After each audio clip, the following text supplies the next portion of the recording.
Good evening. My name is Rudy Giuliani, and I'm the former mayor of New York City. In 2013, my city elected a self-described progressive Democrat as mayor. New York City, once described as America's crime capital, had become, by the mid-1990s, America's safest large city.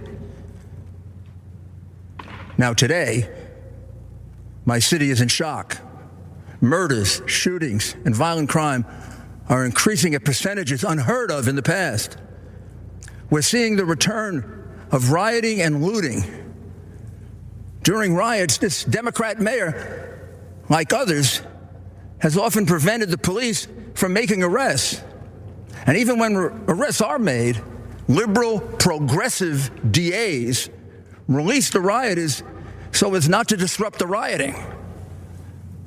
New Yorkers wonder, how did we get overwhelmed by crime so quickly and decline so fast? Don't let Democrats do to America what they have done to New York. Again, the Democrats are urging you to vote for an obviously defective candidate. Biden has changed his principles so often, he no longer has any principles. He's a Trojan horse with Bernie, AOC, Pelosi, Black Lives Matter, and his party's entire left wing, just waiting to execute their pro-criminal, anti-police socialist policies. The whole unprecedented wave of lawlessness began with a truly just cause: the unforgivable police killing of George Floyd in Minneapolis. Peaceful protests began all over the land. The condemnation of the killing was universal, from President Trump to Democrat leaders. It seemed, for a few brief shining moments, Democrat and Republican leaders would come together with a unified proposal to reduce police misconduct. This possibility was very dangerous to the left. They had a president to beat and a country to destroy.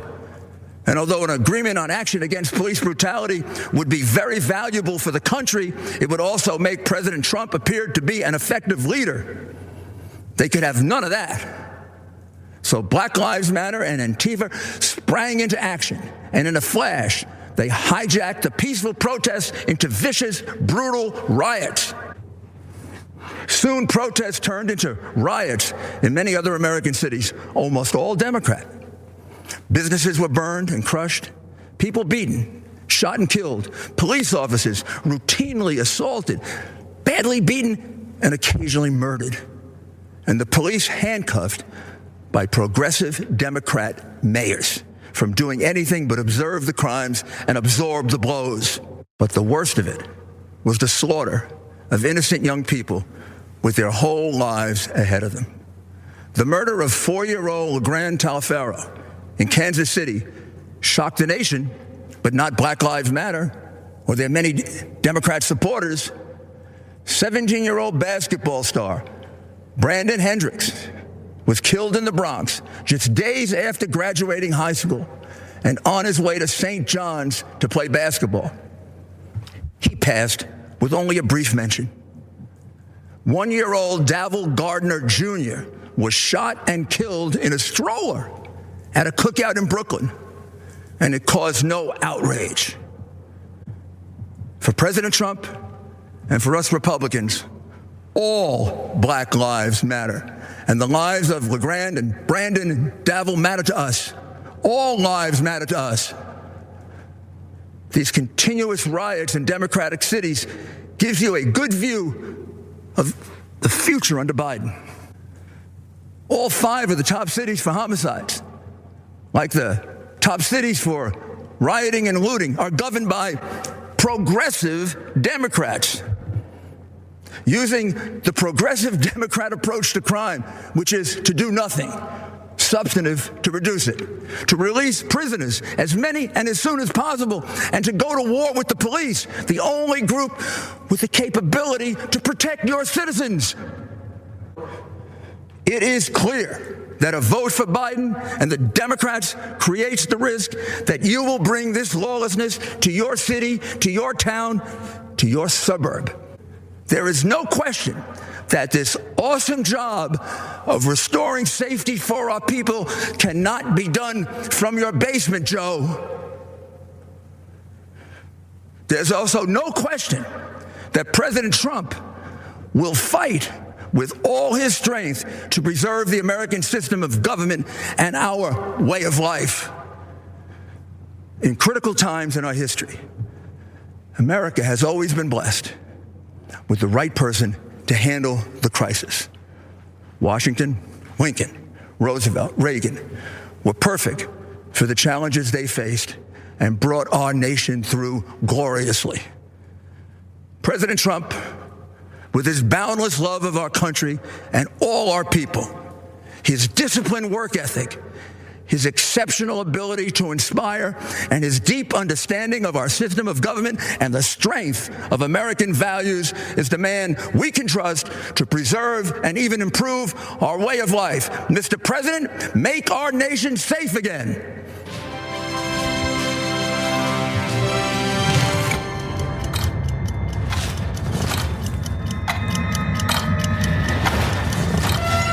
U.S. attorney announced charges against Dr. Charles Lieber and 2 Chinese nationals today. Okay, so much madness to go over in such a brief period of time. Let's try to dive into it. So first of all, Ben Carson spoke. I could barely hear him. I think he was trying to make up for Kimberly Guilfoyle. Seriously, it was one of the less offensive speeches at the RNC. He mentioned the usual stuff about, oh my God, you have no idea how much Donald Trump cares about black people and how wonderful and kind he is. Okay. And he said, he cares about a good education. To be fair, that's true. That's why he wanted to make sure someone smarter than him took his SATs for him so he can get into a good school. And that's why he had his dad bribe those schools to get in. Anyway, but the one part I gotta agree with Ben Carson on is he said, Donald Trump believes in transparency. He certainly says whatever comes to mind. I'm like, yeah, that was true. We found it. We found the one true thing said at the RNC. Nice job, Dr. Ben Carson. And then he went to sleep after that, so I really didn't get anything else, except for when he said, instead of shining city on a hill, shiny city on a hill, and that that's what Jesus was talking about, and that it's America. Yeah. In Bethlehem, Jesus was all about how America is the shiny city on a hill. Pretty sure that's not how it went down. Okay, and then the comment about how the abortion rate is the most racist thing there is. There's no point in even discussing that. Okay, we'll get to the other loathsome speeches in a second. But speaking of loathsome, Tom Cotton. While I stand alone. Stands alone. That was the motto of my old Army unit, the 506th Infantry, the original band of brothers. From the Normandy beaches to the Iraqi desert, we fought alongside each other, but we were always prepared to stand alone. And so it is with our nation. We lead the free world, but we'll stand alone if we must to defend America. Donald Trump understands this. He puts America first. That's why America is safer now than 4 years ago. But Joe Biden would return us to a weak and dangerous past. Barack Obama's own Secretary of Defense said Joe Biden has been wrong on nearly every major national security decision over the past 4 decades. So let's compare the records of Joe Biden and Donald Trump. Joe Biden slashed defense spending again and again. President Trump rebuilt our military and added the Space Force. Joe Biden let ISIS terrorists rampage across the Middle East. President Trump eliminated ISIS's leader and destroyed its caliphate. Joe Biden opposed the mission to kill Osama bin Laden. President Trump avenged the murder of hundreds of Americans by killing Iran's terrorist mastermind, Qasem Soleimani. Joe Biden sent pallets of cash to the Ayatollahs. President Trump ripped up the dangerous Iran nuclear deal. Joe Biden treated Israel like a nuisance. President Trump moved our embassy to Jerusalem and brokered peace deals in the Middle East. Joe Biden coddled socialist dictators in Cuba and Venezuela. President Trump fights against communism in America's backyard and around the world. And on the Communist Party of China, there is no comparison. Joe Biden aided and abetted China's rise for 50 years with terrible trade deals that closed our factories and laid off our workers. President Trump stands up to China's cheating and stealing and lying. Joe Biden allowed Chinese fentanyl to flood across our southern border. President Trump sanctioned Chinese drug dealers for poisoning our kids. Joe Biden said Chinese communists aren't even our competitor, aren't bad folks. Just months before they unleashed this plague on the world. President Trump is clear-eyed about the Chinese threat, and he is making China pay. But China's not giving up. In fact, they're rooting for Joe Biden. America's other enemies won't give up either. But Joe Biden would be as wrong and weak over the next 4 years as he has been for the last 50. We need a president who stands up for America, not one who takes a knee. A strong and proud America is a safe America, safe from our enemies and safe from war. No one who's seen the face of war desires to see it again. Too many of our fellow Americans are already honored at the hallowed grounds of Arlington. But if we want peace, we must be strong. Weakness is provocative. President Trump's strength has kept us out of war. Joe Biden won't stand up for America. Donald Trump will.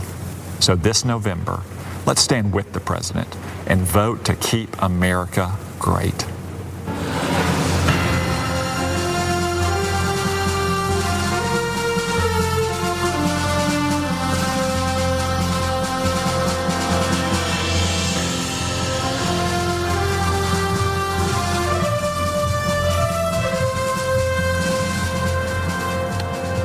My name is Marcia Mueller. This is my husband, Carl. Our daughter, Kayla, was taken as a hostage and murdered by ISIS. From a young age, Kayla was amazing. She taught herself languages, how to write music, how to play guitar. She worked with troubled youth, military veterans, and Native Americans. Everywhere Kayla went, people smiled. Kayla had a gift to be able to see the world through someone else's eyes. She became a humanitarian aid worker, and when she was helping children at an orphanage in India, Kayla wrote, "I find God in the suffering eyes reflected in mine. If this is how you are revealed to me, this is how I will forever seek you." She went to Turkey to help Syrian refugees in 2012. Okay, look, they have a tragic story, but this is, I don't even want to get into it, but the Republicans do it all the time. They just bring up people, this group that we hate killed somebody. Trump's the only one who could protect you. Rinse and repeat. Okay, so we have so much to go over. So Tom Cotton says, China is rooting for Joe Biden. Anytime that anybody says Russia's rooting for Donald Trump, they're like, Russia gate, oh my God, how could you say that? And we actually have evidence that Russia actually physically helped Donald Trump in 2016 and is helping him now. But if you say Russia gate, it's a hoax, right? And they say it about China helping Biden with no evidence. Just who cares? Throw it out there. There are two different rules for two different parties. And he says, if you notice the little racist reference to Donald Trump's not gonna take a knee, that means Donald Trump doesn't give a damn about black people, and neither do I, and neither should you. So if you're a racist like me, Tom Cotton, vote for Donald Trump. So that's very clear. And then he, Edwin, our stage manager, reminded me, even though we have no stage here, he texted me that this guy's Tehran Tom.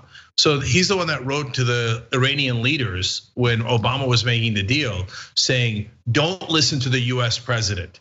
Let's do, we're going to betray the president behind his back. So I'm telling you, Iranian leaders, whatever you do, don't listen to the United States of America." So that's who this son of a bitch is. But his speech paled in comparison to Pat Lynch and Rudy Giuliani in terms of hateful. Rudy Giuliani said that Biden was, quote, obviously defective. These guys have broken the hypocrisy meter. It's totally shattered.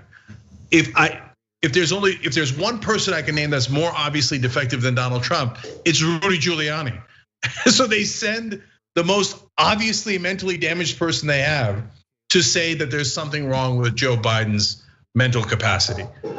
Because that's what torturers do. They try to break you by getting you to agree to things that are obviously not true, right? If you wanted to send in like the model of mental acumen, I don't know who the hell that would be in the Republican Party to question Joe Biden, that's one thing.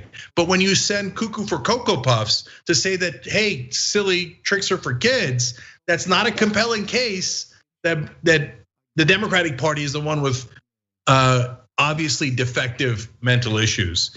And then he said at this point, because there's no accountability for the Republicans. If a Democrat had said anything along these lines, they'd be ripped to shreds. He said at one point, the Democrats want to make sure that they get the rioters out of jails quickly enough so they can go back to rioting. Do I have to disprove that one for you? I mean, cuckoo for Cocoa Puffs. They just lie with no remorse. They lie with abandon. And those aren't nearly as bad as Pat Lynch's speech. But Emma, go ahead. Yeah, I mean, I think that we can summarize this night tonight as bootlickers incorporated, basically. Everyone is just submitting to authority, whether that authority be Donald Trump, somebody who they get to praise effusively and who's they're on their his gravy train, whatever, when as we saw with Scavino, and just cop bootlickers, people who want to submit to authority, not question authority. And we saw this with the police union guy who, if you recall, he went pretty nuts and ranted in a viral video after George Floyd's death and the protests that were subsequently after that. But he was the guy who defended when the NYPD basically doxed Bill de Blasio's daughter. So all de Blasio asked cops to do was put on body cams. He mandated body cams, and they ended stop and frisk. And look at how they cry. He didn't even go that hard. Look at how they still turn on him and go and say that he's creating lawlessness. I mean, the Republicans went after AOC because she said, wow, there's a lot of poverty right now. We have tens of millions of people unemployed. That might be leading to crime in New York. That's like the most common sense thing I've ever heard in my life. And they went crazy about it because they want to connect basically Bill de Blasio and Democrats to this lawlessness, and it's inconvenient for their narrative. So, I mean, Rudy Giuliani's unhinged. I could feel him spitting on me through the camera, just that old man spittle. It's disgusting. He's a gremlin. I have zero respect for Rudy Giuliani.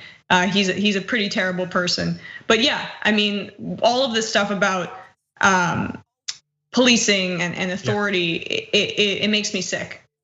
So look, I like de Blasio, but I gotta be honest, I don't think he was nearly tough enough on those NYPD. So look, he stopped stop and frisk, which targeted minorities at a rate of 90%, over 90%. So according to the New York cops, 9 out of 10 guilty people are Black or Latino. It's absurd. It's absurd. And then he's like, oh, now he said in the speech, Pat Lynch did. He's the head of the NYPD's union. Okay, he's like, oh, they have our tan side behind our back. That's code for what? Now we can't beat the crap out of innocent people. Oh my God, how are we gonna do policing if we can't beat the crap out of people? Now I'm sure that he would say that some of those people that he abuses are also guilty. Some are innocent, but he's like, who cares, right?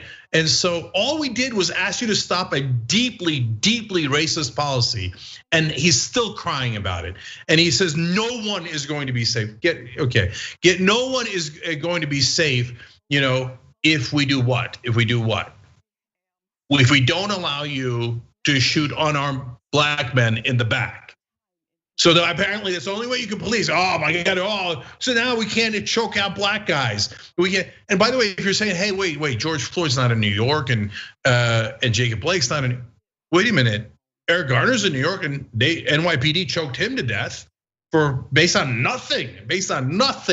And they're still crying about any attempt to hold him accountable for murdering Eric Garner. They're like, how are we supposed to do our job? How are we supposed to choke them to death? And we got our hands tied behind our back. And Cenk, by the way, chokeholds were banned in New York when that happened. Another reason why the Republicans, like Rudy Giuliani in his speech, were trying to turn around and say the Democrats don't want to agree to police reform, like Trump's chokehold ban, which is really just an incentive not to do chokeholds. Because they're giving them piecemeal because they want Trump to fail. Basically, that was his entire argument, which is outrageous because we know that if there's a ban or if there's mandates without enforcement and you don't get rid of qualified immunity, cops will still do whatever they want because there's no repercussions. It's just wind.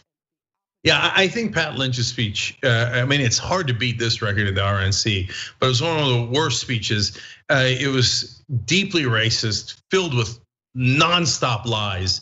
So he said they want us to surrender the streets. Hey, you're supposed to serve the entire community. You're supposed to protect and serve. It says it on your badge. It says it on your cars.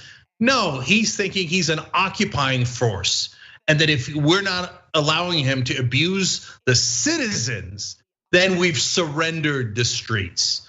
Yeah, to the community, to the people. No, the cops should rule the streets on behalf of rich white people and kick ass for them and crush minorities. Don't tie our hands behind our back. You racist. All right, I want to say worse. All right, now on those lies. He says the Democrats want to dismantle our entire criminal justice system and have no policing and no justice system. Okay, now if you want to say some folks want to defund the police and have a rational system of policing that addresses both violent crime and non-violent situations like dealing with homeless people, and you want to critique that, okay. If you want to say the Democrats don't want to have a criminal justice system, that's bananas, that's insane.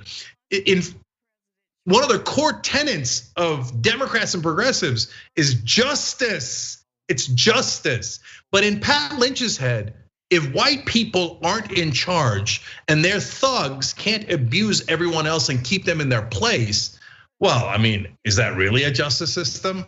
In Pat Lynch's justice system, he's at the top and Trump's at the top and they have their boot on your neck. That's not justice at all. You sicken me. And then he talked about all these things. This was Republican 101. This guy got killed, that guy got killed. Yeah, really, Pat? How many of those cases did you guys solve? Because you only saw 1/3 of rapes, for example, across the country, all cops. 2/3 of rapes. Most rapes don't even get reported because people are worried the cops aren't going to bother to solve it. Unfortunately, they're right. They only solve 1/3 of the rape cases. How many of the murder cases? Murder is the most important thing, only 2/3. How many of the police shooting cases do they solve? If a police is shot, a police officer, they solve 100% of those cases. Oh, so it turns out you can solve cases, you just don't give a damn when it's actually the citizens. So don't tell me sob stories about people that got killed on your watch, by the way, Pat Lynch, on your watch, and cases you didn't even bother solving. So you need me, except for the fact that I'm not really gonna do my job, and all I wanna do is beat the living crap out of the citizens. That's what Pat Lynch's speech was. It was disgusting. And can I just make a point about Tom Cotton? So Tom Cotton clearly wants to run for president in 2024. He's an old school neocon on top of being a fascist.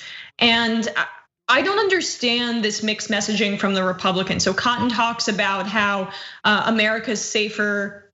He was saying how because under Trump, America's safer now than it was under Obama. But literally the entire convention has been about how things are terrible, and this is a preview of what it would be like under Joe Biden. But this is what it's like under Trump now. Riots, looting, whatever, because he literally won't address the problem. So people are taking to the streets, and then naturally there is sometimes people who commit crimes and out of rage, out of feeling unheard because the president isn't hearing them. So pick a lane. I mean, it's the same thing with Joe Biden and the crime bill. So 13% of black men in 2016 voted for Donald Trump, or 13% of black male voters, I should say. They're trying to shave off a little bit more of that percentage and increase his percentage there. So they're hammering that point home about how Joe Biden, he wrote the crime bill and incarcerated all these people. And at the same time, they're talking about how they want to be tough on crime and implement all these racist policies, and then how Biden also basically wants to get rid of the criminal justice system. That's their other argument. So which one is it? Did he write the crime bill, which is true? Does he want to get rid of the criminal justice system? And now Tom Cotton, America is safer now than it was under Obama. But literally the whole convention has been about how the streets are so dangerous and crime is up, when crime, by the way, in New York City has been on a decline. It's been ticking up this year because everyone's in their homes and out of work, and there's a mental health crisis and an economic crisis, but there's no cohesion to the logic here. It's really not even about that. It's about making people feel a certain way. And they're speaking to their audience, but I don't think the message is cohesive enough on law and order to break through. Emma, you make a great point. So let me ask you guys this question, whether you're Democrat, Republican, or independent. If you're watching this RNC, first of all, I hope you're watching with us, otherwise it's unbearable. But if you're watching it, do you get the sense that the Republicans care more about cracking skulls so that they could prevent rioting, and by the way, also protests, or they care more about the underlying issue of police reform that caused the protests and then the rioting in the first place, right? So yeah, no question, some buildings have been burned down in Kenosha. By the way, that's property damage. In terms of killing people, that was the right wing who did it. And by the way, the media sucks. They just keep saying like, oh, burning, killing, it's the protesters. No. Right wing walked into the middle of protests with guns, shot people. It was a right wing that killed people. It was the cops who tried to kill Jacob Blake. So the actual violence against human beings done by the right wing and the cops, the media need to do a better job of clarifying that. But in terms of this convention, who thinks that the Republicans came out and said, oh, well, look, the underlying problem can be fixed with police reform, and here's our proposals for that? None, zero. They're like, how are we gonna protect the cops? They can't crack skulls enough anymore. And now what are they rioting over? Because we cracked their skulls? Good, let's give them more skull cracking. There's no dispute over that. And if you're voting Republican and you're watching it, you know that. That's why you're voting for them.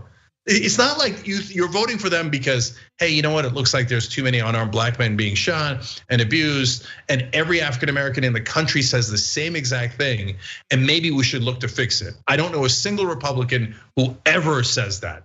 So just drop the pretenses. We know who you are.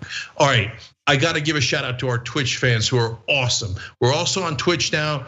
Null Unit 40 just donated 11,000 bits, and with a quote, Mitch better have my money. Okay, by the way, that's a shirt that dropped today at shoptuyt.com. There's 20% off at shoptuyt.com, including this shirt, person, woman, man, camera, TV. Hashtag cognitively there. Okay, so thank you though, Null Unit 40, you're awesome. All of our Twitch folks are awesome. Obi Mom Kenobi just gifted her 463rd sub to the channel. Holy cow. Lieutenant Mac McG gifted 15 subs. That's his 133rd so far. Ozil84 donated 300 bits. Cobalt Chaos subbed with Prime. And if you have Amazon Prime and you're on Twitch, it's free for you to sub to us, but we get paid on it. It makes all the difference. Vengeful 1977 resub for their second month.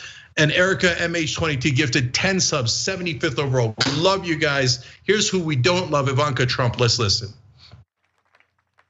Good evening. Before I begin, I want to send a special message to everyone who's been affected by Hurricane Laura. Our hearts are with you. The president will continue to support you every step of the way. And just like Americans always do, the nation will come together to help you rebuild your homes, businesses, and communities stronger and more resilient than ever before.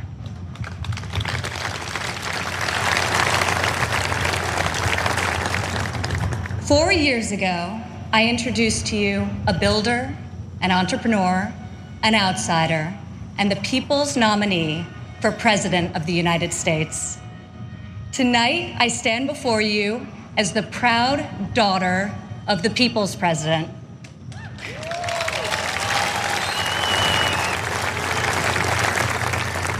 He is our commander-in-chief, champion of the American worker, defender of common sense, and our voice for the forgotten men and women of this country. He is our president and my father, Donald J. Trump.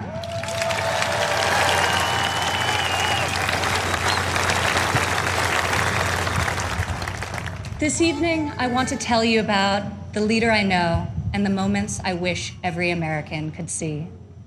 I want to tell you the story of a president who is fighting for you from dawn to midnight, when the cameras have left, the microphones are off, and the decisions really count. When Jared and I moved with our 3 young children to Washington, we didn't exactly know what we were in for, but our kids loved it from the start. My son Joseph promptly built Grandpa a Lego replica of the White House.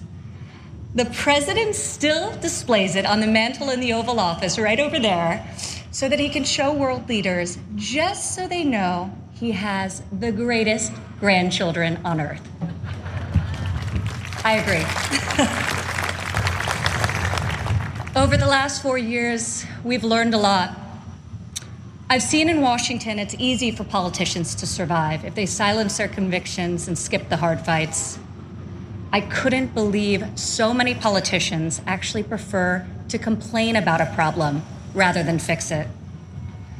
I was shocked to see people leave major challenges unsolved so they can blame the other side, campaign on the same issue in the next election.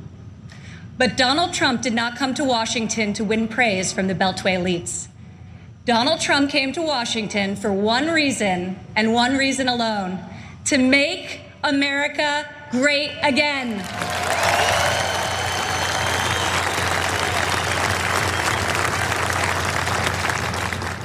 My father has strong convictions. He knows what he believes, and he says what he thinks. Whether you agree with him or not, you always know where he stands. I recognize that my dad's communication style is not to everyone's taste, and I know that his tweets can feel a bit unfiltered. But the results speak for themselves.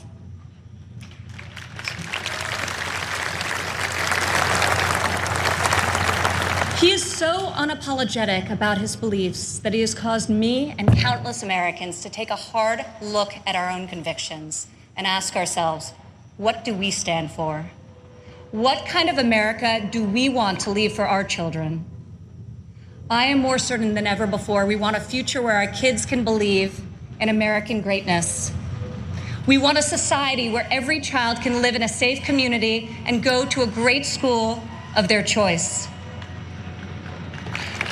We want a culture where differences of opinion and debate are encouraged, not canceled, where law enforcement is respected, where our country's rich diversity is celebrated, and where people of all backgrounds, races, genders, and creeds have the chance to achieve their God-given potential. This is the future my father is working to build each and every day.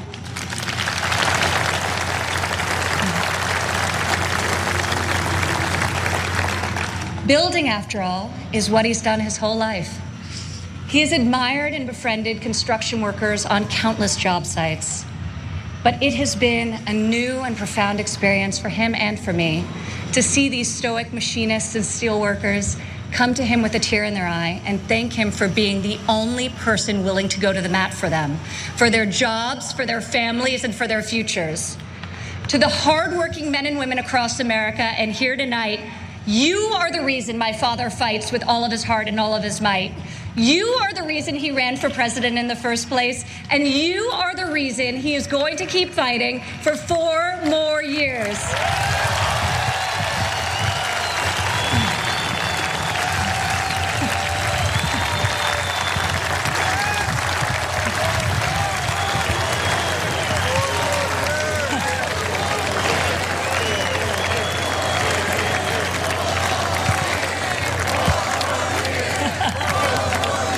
Four more years. I remember one evening in early February of 2018, we were in the Oval Office with my father's top economic advisors, and the president was pushing to keep the promise he made to renegotiate the bad trade deals that had gutted millions of middle-class jobs. Most of his advisors argued that the economy was so strong following our historic tax and regulatory cuts that it didn't make sense to risk rocking the boat. After the meeting, as I walked with my father back towards the residence, he said, "You know, the reason this has never been done before is because our leaders haven't had the guts. When the economy is good, they settle for good, and when things are bad, they don't have the will or ability, so they kick the can until it's someone else's problem." He was right. If my father didn't take on these fights, no one would. In the months that followed, President Trump refused to settle for a good deal. He wanted a great deal, and ultimately, that is exactly what we got.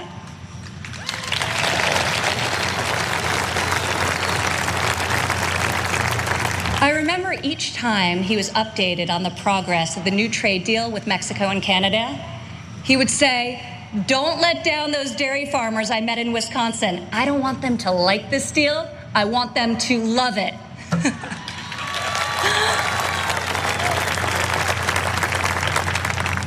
Today, in the midst of this unprecedented global pandemic, it's more clear than ever that our president was absolutely correct to take on trade when he did and bring our jobs, our factories, and our life-saving medicines back to the USA.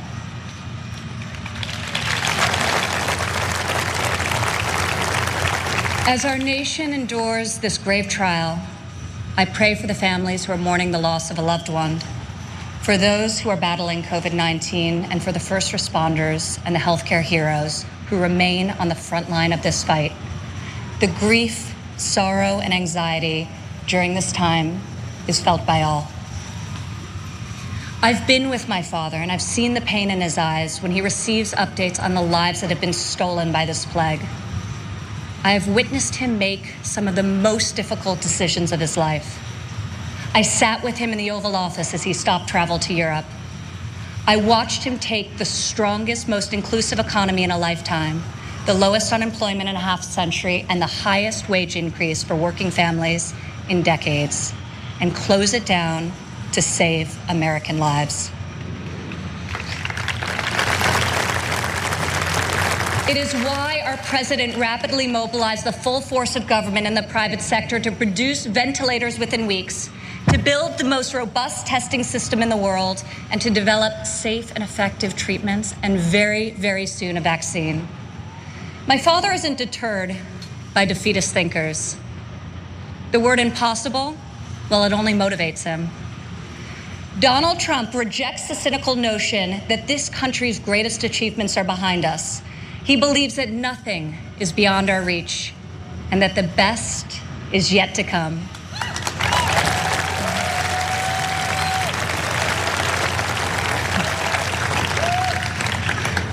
I have seen all of my life how my dad believes in the potential of each individual. Earlier this evening, we were all inspired by the incredible testimony of Alice Johnson, a great-grandmother who was sentenced to life in prison for a first-time nonviolent drug offense. I was with my father when he decided to commute Alice's life sentence. Together, we watched Alice leave prison after nearly 22 years.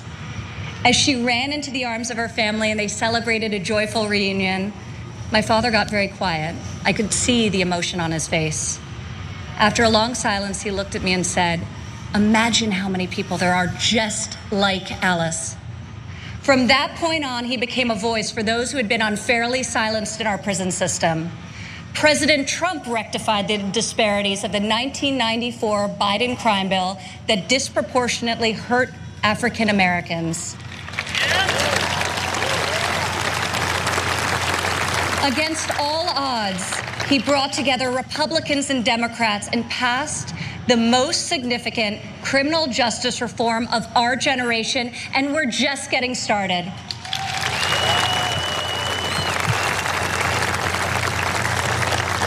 My father did not campaign on this issue.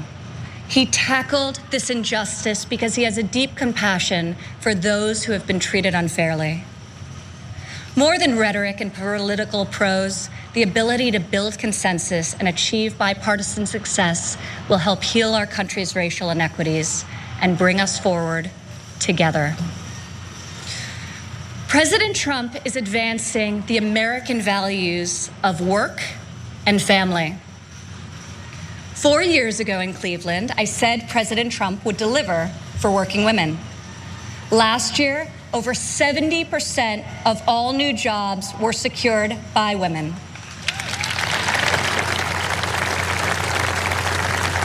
Four years ago, I told you my father would focus on making childcare affordable and accessible. In President Trump's first term, we secured the largest ever increase for childcare funding, giving more than 800,000 low-income families great childcare at a cost they can afford. As part of Republican tax cuts, in 2019 alone, our child tax credit put over $2,000 into the pockets of 40 million American families. Democrat politicians recently introduced a plan to increase the child tax credit. Yet when I was fighting less than 3 years ago at the president's direction to get Congress to double the child tax credit, not a single Democrat voted to pass the law. We got it done anyway.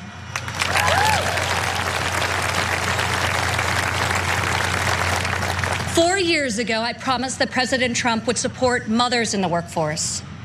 In his first year in office, he signed into law the first ever national paid leave tax credit. Today, 8 million more Americans have access to this benefit.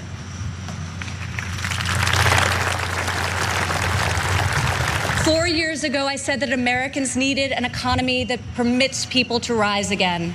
During President Trump's first 3 years in office, 72% of all new jobs went to Americans who had been outside of the workforce. 4 years ago, I told you I would fight alongside my father, and 4 years later, here I am.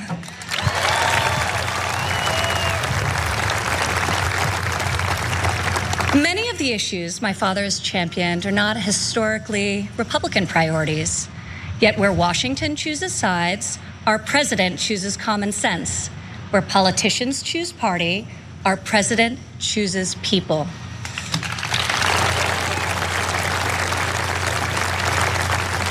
Since the day he took the oath of office, I've watched my father take on the failed policies of the past and do what no leader has done before. Recently, he took dramatic action to cut the cost of prescription drugs, despite fielding angry calls from the CEOs of nearly every major pharmaceutical company. Now, when we see attack ads paid for by Big Pharma, my dad smiles and says to me, "You know, we're doing something really right if they're hitting us so hard."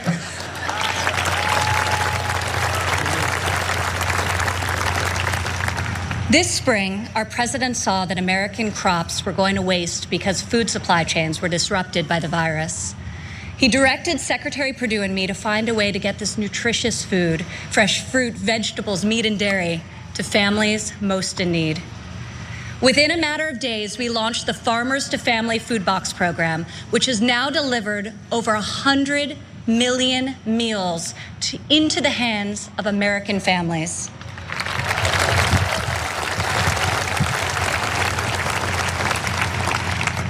To protect the most vulnerable among us, I've worked alongside the president as he signed into law 9 pieces of legislation to combat the evil of human trafficking.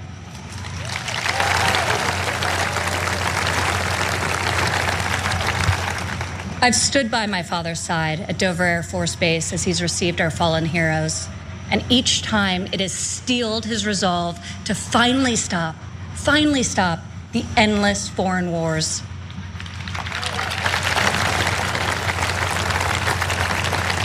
To change the paradigm in the Middle East, he took a fresh approach. I heard foreign leaders beg him not to move the American embassy to Jerusalem, yet he delivered on a promise also made and unfulfilled by past presidents because my father knew that it was the right thing to do. Defying all expectations, just weeks ago, he rewrote history again by making a peace agreement in the Middle East, the biggest breakthrough in a quarter century.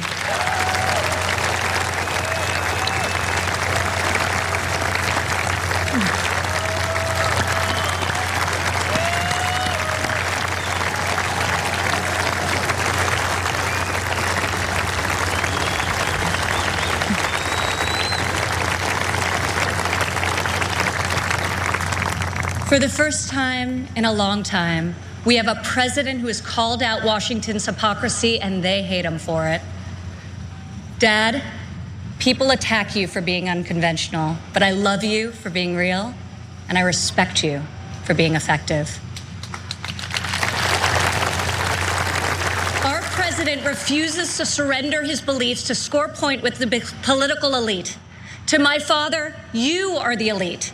You are the only people he cares about scoring points with. If these problems were easy to solve, previous presidents would have done so. But you don't achieve different results by doing things the same way. Washington has not changed Donald Trump. Donald Trump has changed Washington.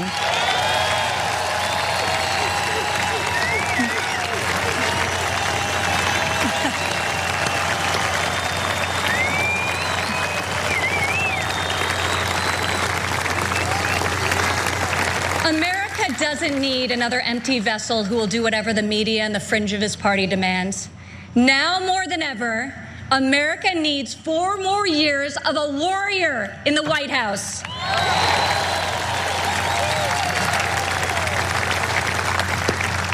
Tonight, I could not be more proud to introduce my father, a man I know was made for this moment in history.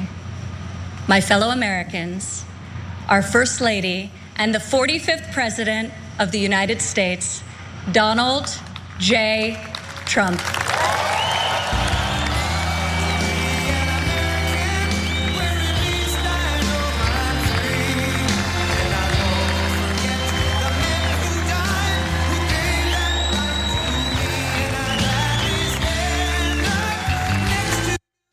So Trump's going to speak soon in this nonsense celebration as he walks in. Hey, Melania's holding his hand. That's a difference. I just want to let you know about the programming that's coming up. So after Trump's speech, stay right here. We'll obviously analyze Trump's speech, Ivanka's speech, which we don't have time to analyze right now because she said a lot of things. I actually thought it was one of the better speeches given. So if that's controversial, it was good. So too. Yeah. All right, we'll talk about that afterwards too. We'll summarize the whole RNC for you guys. And I've yet to drop the video. Rebellion Pack has a new video against Joe Kennedy, a Democrat. I think you guys are gonna love it. There's parts of it that are awesome. Okay, so that's after our analysis. Stay right here. While he's still coming up, I'm gonna actually give a shout out to you guys. These are new YouTube channel members that signed up just now. Red to Go Blue, Wesley Rowley, Harrison Sage, William Haney, Kimberly Dominguez, Kay Kaduchik, Aaron Peters, and Brendan McKeever. We love you guys. What you're looking at right there is a super spreader event. Most people are not wearing masks. I'll talk about it later. This is to satisfy Donald Trump's ego. He demanded a crowd like this. All right, now let's go to them.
Thank you very much.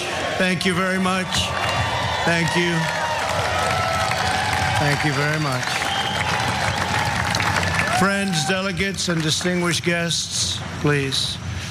I stand before you tonight, honored by your support, proud of the extraordinary progress we have made together over the last 4 incredible years, and brimming with confidence in the bright future we will build for America over the next 4 years.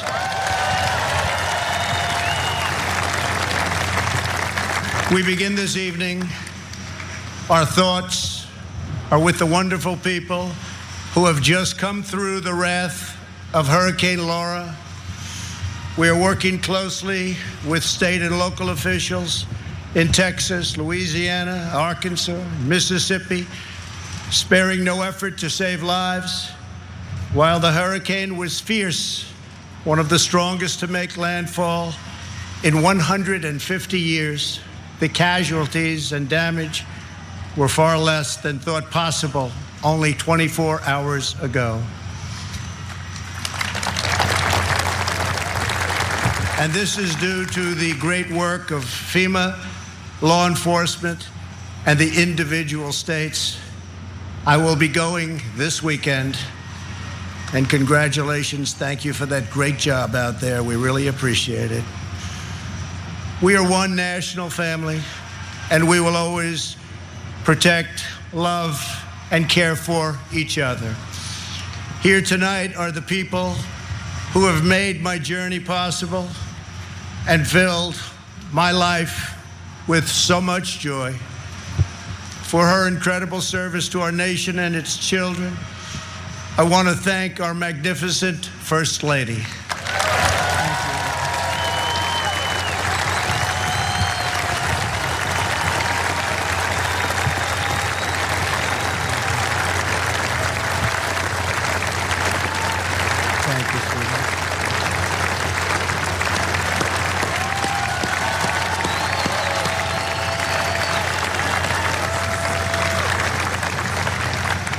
I also want to thank my amazing daughter, Ivanka, for that introduction, and to all of my children. Ivanka, please stand up.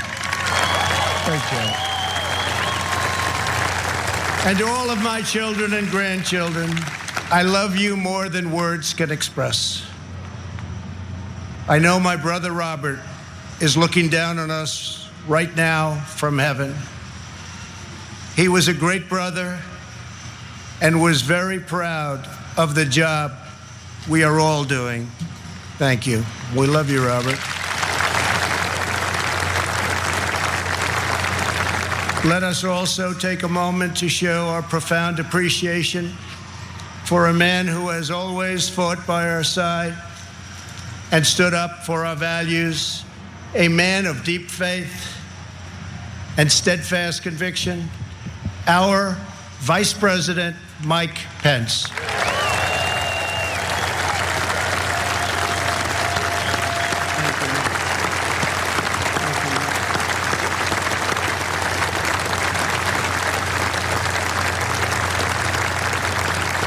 And Mike is joined by his beloved wife, a teacher, and military mom, Karen Pence. Thank you, Karen. Okay.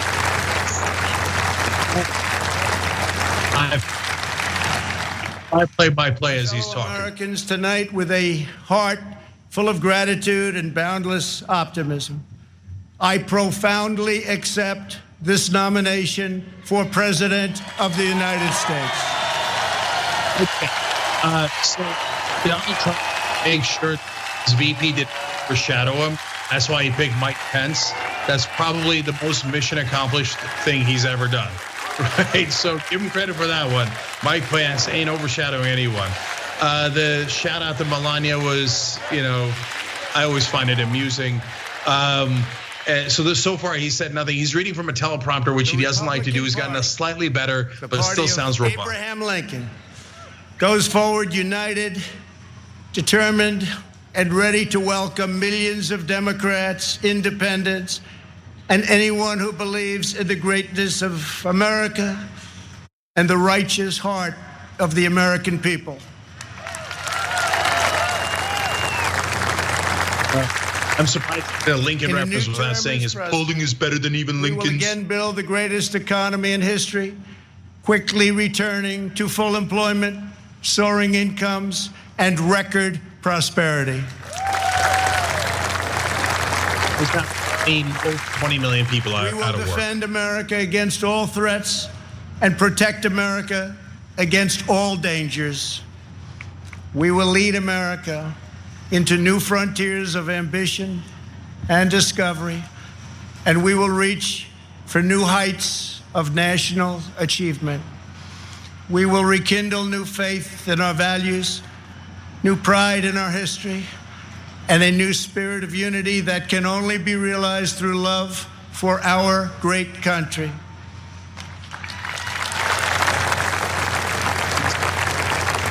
Because we understand that America is not a land cloaked in darkness.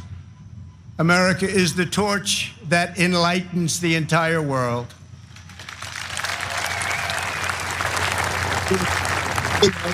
By making sure you guys never vote again. Our beautiful and majestic White House, known all over the world as the People's House, we cannot help but marvel at the miracle that is our great American story.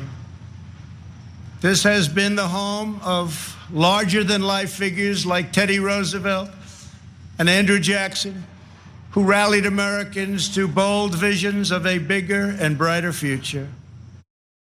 Within these walls lived tenacious generals like President Grant and Eisenhower, who led our soldiers in the cause of freedom. John Kelly. From these grounds, Thomas Jefferson sent Lewis and Clark on a daring expedition to cross a wild and uncharted continent in the depths. He didn't just say St. Louis and Clark, of a bloody civil war. I think he almost President did. Abraham Lincoln looked out these very windows upon a half-completed Washington Monument and asked God in his providence to save our nation. He 2 weeks believes after Pearl all of Harbor, this. He definitely knew all of this before Delano today. Roosevelt welcomed Winston Churchill. And just inside, they set our people on a course to victory in the Second World War. In recent months, our nation and the entire planet has been struck by a new and powerful, invisible enemy. Like those brave Americans before us, we are meeting this challenge. We are delivering life-saving therapies and will produce a vaccine before the end of the year, or maybe even sooner. That sounds safe. Sounds like it's gonna be a great idea. Yeah, super safe to rush it along. Anyway, yeah, we're meeting this challenge very poorly. Worst cases and worst deaths in the country, in the world. 4% of the world's population, 20% of COVID deaths. So what united generations past was an unshakable confidence in America's destiny and an unbreakable faith in the American people. They knew that our country is blessed by God and has a special purpose in this world. It is that conviction that inspired the formation of our union, our westward expansion, the abolition of slavery, the passage of civil rights, the space program, and the overthrow of fascism, tyranny, and communism. This towering American spirit has prevailed over every challenge and lifted us to the summit of human endeavor.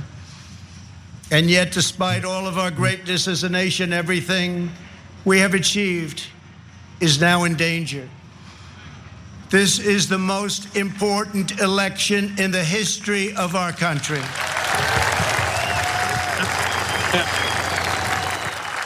Ever said in his life. Most important election of our lifetimes. Might be the last one if he wins.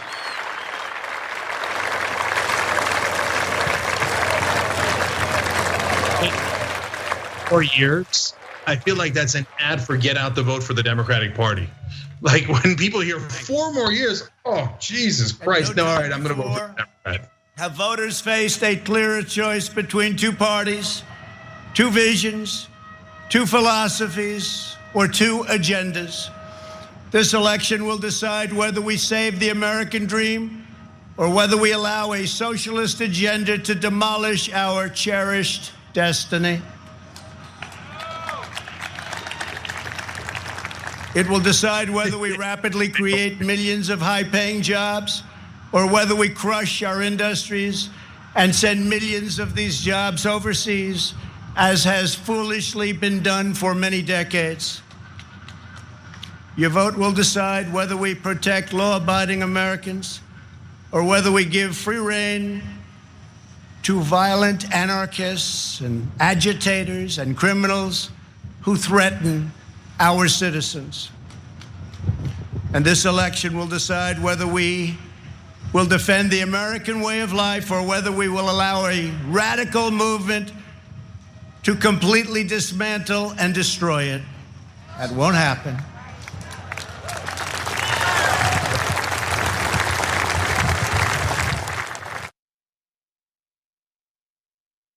Thanks for listening to the full episode of The Young Turks. Support our work, listen ad-free, access members-only bonus content, and more by subscribing to Apple Podcasts at apple.co/TYT. I'm your host, Cenk, and I'll see you soon.